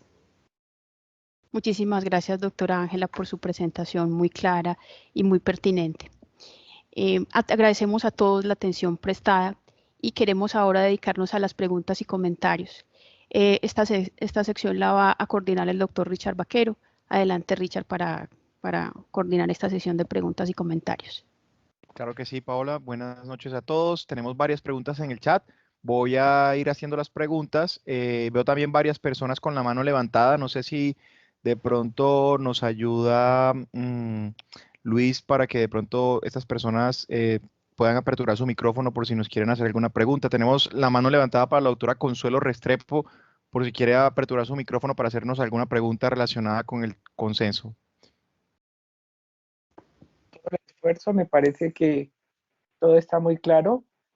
No me quedó muy claro cómo uno puede diferenciar si la proteinuria es tubular completamente con esas dos relaciones. No estoy tan segura que podamos garantizar que es solo proteinuria tubular con ese planteamiento que hacen, pero de resto me parece que todo está muy bien planteado. La ficha de riesgo me parece que es una excelente estrategia. Y no, yo aquí pues escuchando y aprendiendo. Muchas gracias. Muchas gracias, doctora Consuelo. Vamos a revisar esa parte para que de pronto que Juan Guillermo o Pau nos puedan ayudar. Hay varias preguntas en el chat. La primera pregunta se la voy a realizar a Alba Julieta y tiene que ver justamente con la nutrición. Preguntan que hay estudios de nutrición parenteral con inicio de 2 versus 3 gramos por kilo día el primer día de vida y la asociación con hipertensión o enfermedad renal crónica en prematuros de muy bajo peso. No sé si de pronto quisieras hacer algún comentario frente a eso. Tranquila. Mientras lo resuelves, vamos a pasar a la siguiente pregunta, que nos las hacen de un colega desde Argentina, a quien le mandamos un saludo cordial, el doctor Luis Rodríguez. Nos hace una pregunta para el doctor Juan Guillermo, que tiene que ver con el seguimiento de la presión arterial en los prematuros de manera ambulatoria durante el primer año de vida. que cómo se hace el seguimiento y conocer como la experiencia de ese seguimiento de la presión arterial en los prematuros. Juan Guillermo, adelante. Listo, entonces cuando tenemos estos pacientes que se ha generado cifras tensionales elevadas, se cataloga ya como riesgo elevado. Si tenemos alguna otra asociación, pues pasará como muy alto riesgo. Y esto implicaría que durante el primer año de vida estos pacientes requieren controles por nefrología pediátrica cada 3 meses. Eso implica que en cada una de las valoraciones por nefrología va a tener que tener una toma tensional. Y a su vez, nosotros estamos en acompañamiento para el programa Canguro, por lo cual en el programa Canguro también hacen unas tomas tensionales en esos pacientes. En realidad, en mi experiencia, muchos de los pacientes que salen de la unidad de recién nacidos, casi, yo diría que el 50% de esos pacientes durante el primer año de vida presentan en algún momento alguna alteración de las cifras tensionales, teniendo pues percentiles elevados y en eso pues vemos según el contexto del paciente si toca hacerle seguimiento o indicarle tratamiento específico. Para eso vamos a valorar dependiendo si también es un percentil que tenga, que esté elevado, si tenemos la asociación de albuminuria o si tenemos algo de hiperfiltración. Lo que sí está indicado en estos pacientes muchas veces es dar tratamiento, por lo menos con anticálcicos, antes de dar tratamiento ya sea con ARA2 o con IECA, porque este ARA2 o IECA nos genera disminución de esta filtración glomerular porque nos vasodilata la arteriola deferente, lo cual hace que tumba la presión glomerular y por ende no generemos un crecimiento adecuado de ese glomérulo, por lo cual no va a generar una adecuada compensación y empeoraríamos el caso de esos pacientes si iniciáramos IECA o ARA en estos pacientes. Entonces, casi siempre lo que es frente al seguimiento, pues es acuicioso. Las tomas tensionales no es fácil iniciar, eso es lo que tenemos que saber. Tenemos que tener una buena técnica, facilitar la técnica para la toma tensional. Por eso nosotros en el consenso tenemos unas técnicas y unas valoraciones para definir que esa tensión sea adecuada, 3 tomas tensionales, promediarlas. Si está elevado, entonces hacemos seguimiento de esos pacientes y en cierto momento cuando vemos que estas cifras tensionales persistentemente están elevadas y tienen otras asociaciones, pues decidimos iniciar tratamiento antihipertensivo. Gracias, Juan Guillermo. Aprovechando que estás respondiendo esa pregunta y que nuevamente el doctor nos pregunta, él pregunta sobre qué equipo utilizan para el seguimiento de la presión arterial en ese primer año de vida. De pronto tú con tu experiencia en Bogotá le puedes como responder esa pregunta.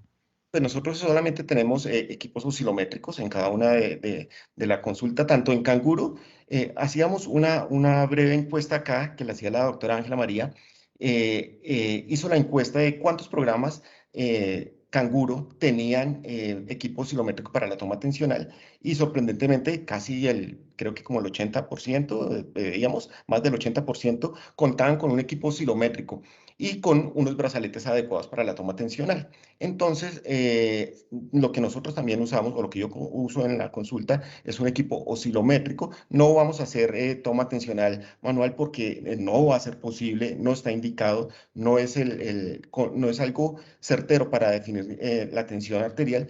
Y con el equipo oscilométrico y con las tomas adecuadas, pues hacemos el control. Muchas gracias, Juan Guillermo. Paola, no sé si de pronto quisieras responder esta pregunta porque me parece muy interesante y creo que hace parte como de la práctica diaria y tiene que ver con el momento en el que la creatinina, pues cuando deberíamos considerar que la creatinina materna no está haciendo ninguna influencia sobre la creatinina que nuestro recién nacido neonato tiene. Una pregunta que me hacen mucho en la unidad de cuidados intensivos es por qué hacemos una creatinina tan temprano, que eso es la creatinina materna. En realidad sí, porque sabemos que hasta la primera semana es el reflejo, la creatinina del niño va a ser el reflejo de la creatinina materna. Pero necesitamos, primero porque escogemos este tiempo, es porque la lesión renal aguda ocurre en el 80-90% en la primera semana, hablando de neonatos. Entonces, por eso escogemos 2 creatininas, una en el segundo y tercer día y otra al 7º día para poder comparar, ¿cierto? Lo que estamos haciendo es ver que haya un descenso fisiológico de la creatinina. Si por el contrario está aumentando, entonces ya eso nos orientaría hacia lesión renal aguda, según como tú nos explicaste ahorita con la escala CADIGO. Entonces, por eso es que utilizamos esas 2 creatininas. Sí puede sonar a que estamos midiendo una creatinina materna, pero es que necesitamos una creatinina basal para poder comparar. ¿Listo? Muchas gracias, Paola. Veo que hay muchas preguntas que nos hacen sobre dónde va a estar el consenso y todo eso. Quiero como contarles a todos que la Fundación Canguro, la Asociación Colombiana de Nefrología Pediátrica CONEPE y la Asociación Colombiana de Neonatología ASCOM van a publicar el consenso, el documento que fue compartido por el chat en las páginas web, y esta charla va a estar cargada también en el canal de YouTube de cada una de las tres asociaciones y fundaciones para que puedan obviamente poder acceder a ellas y poder aplicar esto en su práctica diaria. Nos hacen una pregunta muy interesante también sobre cuándo está indicada la realización de la ecografía renal en el paciente con bajo peso al nacer, y nos pregunta si al 7º día, al mes, y de pronto, Juan Guillermo, que te tocó esta estrategia, quisieras como comentarnos algo relacionado con esa pregunta que me parece muy importante y pertinente. Pues nosotros, digamos, socializamos que la toma de la ecografía debería ser durante la primera semana, desde el 5º al 7º día de vida en esos pacientes. Sin embargo, muchas unidades de recién nacidos no disponen del equipo de radiología o la toma adecuada de estas ultrasonografías renales, por lo cual, primero, si no se hace durante esos días y el paciente ya llega a programa Canguro, pues se podría realizar ahí en Canguro. Si no se hizo durante las 40 semanas de edad gestacional corregida, ni se hizo en el 7º día, pues se puede realizar durante el primer año de vida, con lo cual se va a clasificar con lo que hablamos de volumen renal total, el posible riesgo para oligonefronía. Muchas gracias, Juan Guillermo. Y le quiero hacer esta pregunta a mis compañeros de neonatos, de pronto la doctora Ángela María o el doctor José María, porque con Alba Julieta tenemos problemas con el micrófono, y tiene que ver con una pregunta relacionada con la estrategia de nutrición. Y nos preguntan esto.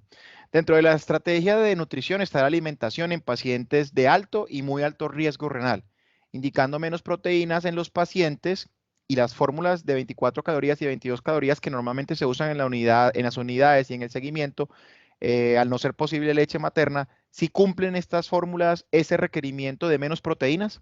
No sé si de pronto la doctora Ángela o el doctor José María nos quisieran como ayudar a resolver esa pregunta que nos hacen en el chat. Bueno, yo voy a hacer un comentario sobre, recordemos que la nutrición canguro, ¿cierto? Debemos hacer un seguimiento estricto de la ganancia de peso de cada paciente cuando lo tenemos en el ambulatorio. Cuando desafortunadamente no tenemos la posibilidad de tener lactancia materna, que ojalá cada vez sea menos, pero aquí lo que tenemos que hacer es un manejo individualizado de cuál es la fórmula que nos permite un crecimiento estable, ni una ganancia de peso excesiva, ni una ganancia de peso inadecuada. Y el seguimiento y la ganancia de velocidad de ganancia de peso es lo que nos va a decir si vamos a desescalarnos a una fórmula de 24-22 y posteriormente cuando haya necesidad de pasar a la fórmula de primera etapa. Pienso que no hay una fórmula mágica, el seguimiento debe ser ese seguimiento estricto que hacemos en los programas Canguro, 1 a 1, mirando cómo se va comportando nuestro paciente. Afortunadamente en los programas Canguro, antes de las 40 semanas los vemos cada semana y podemos ir haciendo los ajustes nutricionales que se necesitan. No sé si el doctor Solano quiere agregar algún comentario sobre la parte hospitalaria. Hola, Angelita, gracias por la palabra. Bueno, realmente el enfoque que yo le doy definitivamente esto es un equilibrio en la alimentación. Realmente el recién nacido prematuro y el recién nacido extremadamente prematuro, todos hemos abogado por no perder una ventana muy importante de oportunidad de favorecer el neurodesarrollo, este crecimiento cerebral que está enfocado también en un aporte adecuado de nutrientes. El aporte de proteína, incluso en los conceptos iniciales que fueron cambiando, determinados por nutrición agresiva, encontramos que no era realmente agresivo, sino que era una nutrición que apuntaba a tratar de llevar un crecimiento extrauterino lo más similar al comportamiento que tenían las curvas intrauterinas. Entonces, el seguimiento de estos niños demostraron a largo plazo realmente la importancia de una nutrición equilibrada, adecuada, con requerimientos, como estábamos diciendo, llegando a tener incluso requerimientos de 4 gramos por kilo de proteínas por día, con seguimientos hasta dónde estábamos pasando realmente a aportes de riesgo o no.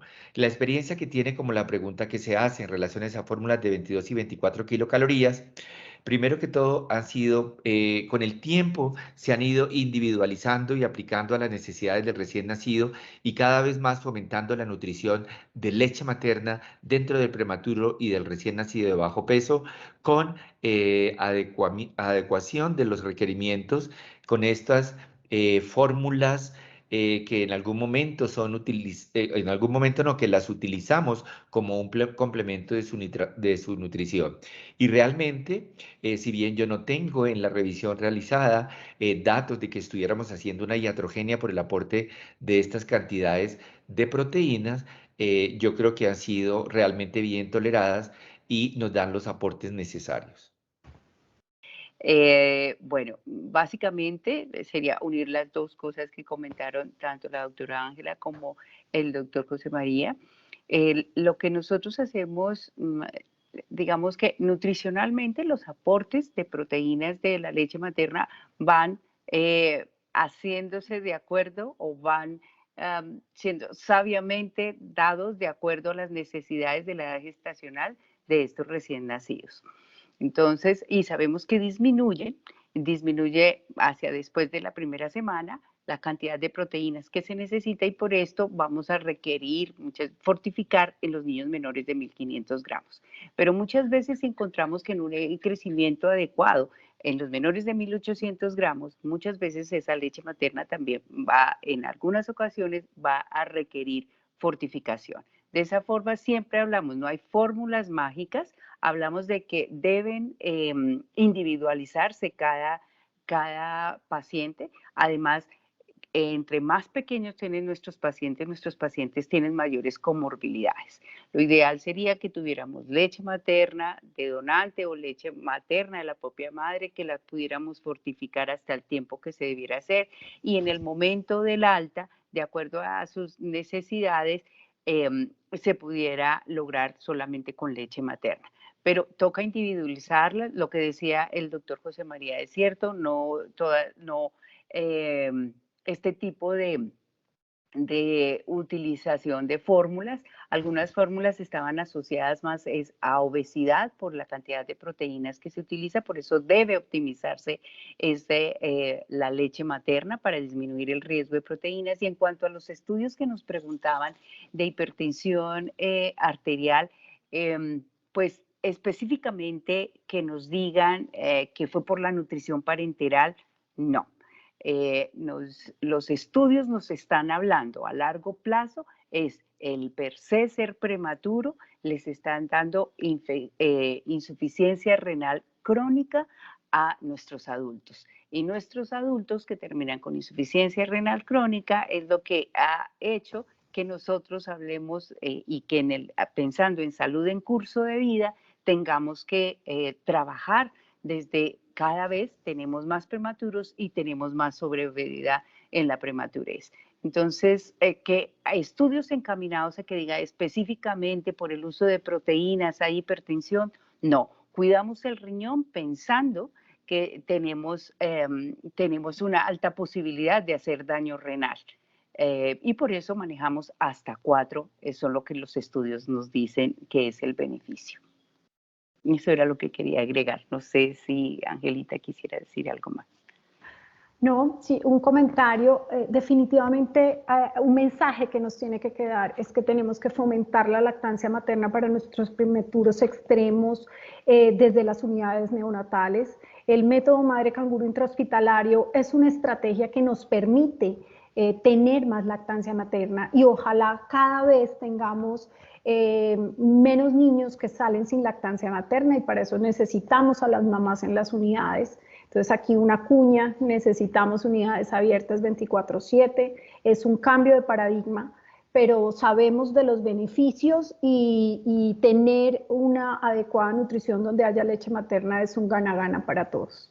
Una pregunta acá, es que veía una pregunta interesante y me hablaban esta sobre, para el adecuado suministro de líquidos en la primera semana de vida, ¿se recomienda tomar como referencia el peso del día del nacimiento o el peso actual del paciente en cada día, me imagino?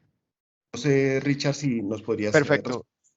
Sí, la idea es tomar el peso de cada día de este paciente. Recuerden que durante la primera semana de vida los pacientes van a tener una disminución en el peso y esto es un proceso dinámico, ya lo hemos mencionado todo el tiempo. Eso es un proceso en el que estamos evaluando a los pacientes constantemente y por eso los pacientes en las unidades neonatales realizamos pesos diarios. Con base en eso son cómo debemos hacer los cálculos de los requerimientos para estos pacientes, teniendo en cuenta obviamente las necesidades basadas en las semanas de edad gestacional y los días de vida. Entonces es muy importante tener en cuenta esa referencia para poder obviamente hacer los cálculos adecuados y garantizar un suministro óptimo. Richard, hay otra pregunta acá que nos podrías ayudar, que dice que si todo paciente con anormalidad ultrasonográfica renal requiere estudios complementarios que esté en la unidad de recién nacidos para hacer las evaluaciones. Esta es una excelente pregunta. Eso nos sucede mucho y nos pasa mucho también en la práctica diaria. Yo creo que lo importante es clasificar cuál es realmente ese tipo de malformación renal, porque como sabemos existen muchas, pero tenemos claro que existen unas que son de alto riesgo para nuestro paciente y son sin duda alguna la más importante de todas, las que tienen que ver con fenómenos obstructivos de alto riesgo. Y por eso obviamente tenemos que tener en cuenta las malformaciones basadas en la clasificación del consenso UTD. Entonces, todas las malformaciones que nos impliquen que a nosotros un paciente que tenga una malformación de alto riesgo de tracto de salida del tracto urinario inferior, como por ejemplo unas valvas de uretra posterior o una dilatación de UTD-P3 en un paciente con un riñón único, son pacientes que sin duda alguna deberían estar hospitalizados en la unidad de cuidado intensivo para poder obviamente garantizar en este paciente un abordaje adecuado, porque son pacientes que sin duda alguna están con un compromiso renal agudo y que van a requerir probablemente una intervención, probablemente alguna derivación urológica o algún tipo de manejo adicional. Todas las demás malformaciones deberían obviamente evaluarse de manera individualizada, basada obviamente en el compromiso del paciente, si está con una adecuada diuresis, si está con una presión adecuada, si tiene algún otro compromiso adicional. Pero las grandes que no debemos olvidar son todas las obstrucciones del tracto urinario de salida, porque estas son sin duda alguna las malformaciones de alto riesgo que debemos tener en cuenta y enviar a casa cuando tengamos obviamente un panorama más claro sobre el manejo ambulatorio de las mismas. Muchas gracias, Richard. Hay otra pregunta acá que dice que en los casos de recién nacidos de muy bajo peso, conductus arterioso persistente con repercusión hemodinámica que presentan signos de shock con alta probabilidad de lesión renal aguda, ¿cómo iniciar el manejo de la nutrición parenteral en cuanto a los requerimientos proteicos y cómo valorar a los mismos? No sé quién la pueda contestar. Estábamos hablando que en el paciente crítico, cuando están en NPT, deben tener un rápido inicio de las proteínas, 1 o 2 miligramos por kilo, pero que se debe de llegar rápidamente a metas óptimas entre el tercer y quinto día, que no pase de 3,5 a 4 gramos por kilo día, hablando de proteínas. Eso nos favorece un neurodesarrollo adecuado, pero también logra que no sobreexija el riñón y no alteremos esa nefrogénesis. Entonces, no pasar de ese rango, por ejemplo, hablando de proteínas, es bien importante. Y cuando un paciente está en lesión renal aguda no hay que hacerle restricción proteica, todo lo contrario. Si lo restringimos va a ser más lenta su recuperación, entonces hay que brindarle un óptimo soporte nutricional y específicamente también de proteínas. Gracias, Pau. Hay otra pregunta acá. ¿Es necesario y conveniente la alcalinización del medio interno en el manejo del prematuro? O sea, me imagino que es con los trastornos ácido-base si se requiere mantener el paciente en un estado alcalino.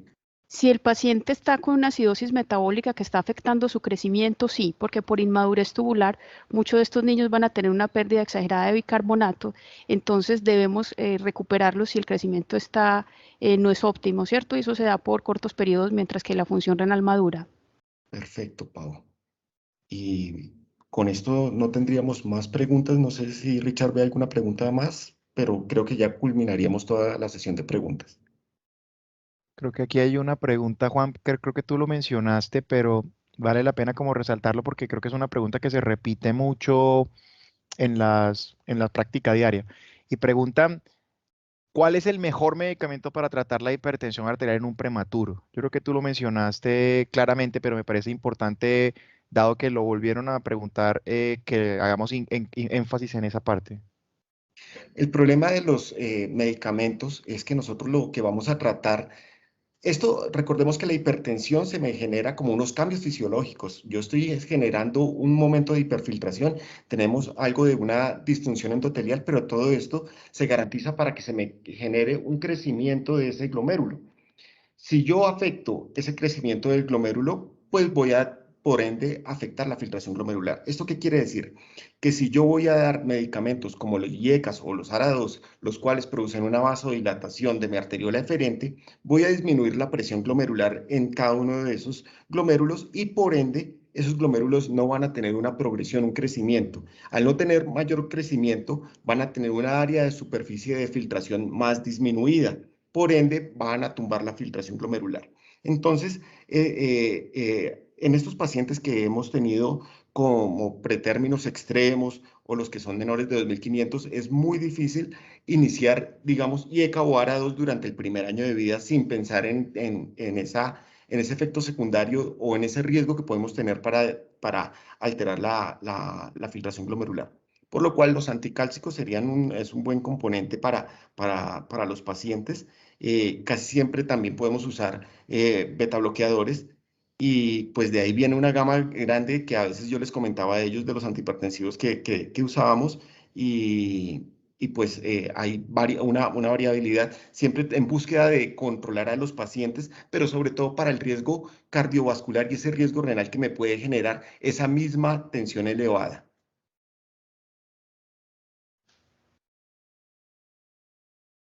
Muchas gracias, Juan. Yo creo que dejaste una explicación completamente clara para las personas pues, que están hoy aquí acompañándonos. Estamos compartiendo en este momento a través del chat los links de acceso a las páginas, tanto de ASCOM como de ACONEPE. Ya vamos a poner la de la Fundación Canguro también para que sepan que ahí van a encontrar los consensos y también en el canal de YouTube de cada una de estas asociaciones y fundaciones van a poder también encontrarlos. Y estamos realmente muy complacidos porque la asistencia que se tuvo hoy en esta socialización de este consenso fue masiva y además de eso tuvimos personas de muchas partes de Latinoamérica a quienes les enviamos un saludo realmente muy caluroso, felices de que estén acompañándonos hoy en la socialización de este documento tan importante que como ya mencionó nuestra líder Paola, llevó un poco más de un año poderlo realizar y entonces de verdad a todos gracias por su asistencia a este importante evento. Paola, te dejo para que obviamente cierres nuestro evento. Ahí también compartí el de la Fundación Canguro para que lo tengan presente. Yo creo que si algo nos quedó claro al hacer el consenso es la importancia de unificar esfuerzos. Es muy importante que empecemos con unas buenas técnicas y estrategias para detectar la lesión renal aguda, que es lo que más va a afectar el desarrollo y la nefrogénesis, pues y va a impactar a largo plazo en el desarrollo de enfermedad renal crónica. Pero también es muy importante el seguimiento en el programa Canguro, sobre todo con una toma de presión arterial protocolarizada, como estábamos hablando, el hecho de vigilar su nutrición, son los primeros 2 años, el momento es más especial para fomentar los hábitos de vida saludable. Entonces, lo más importante es que empecemos a difundir todo esto que estamos hablando. Ustedes, los que estuvieron hoy aquí, ya van a tener el consenso en sus manos. La invitación es a que lo leamos y a que todos los días lo practiquemos en las unidades de cuidado intensivo neonatal, en el seguimiento a Canguro y que juntos somos más, como dice la Fundación Red Sanar, que estuvimos recientemente con ellos. Muchísimas gracias por estar aquí y el trabajo apenas comienza. Muchísimas gracias.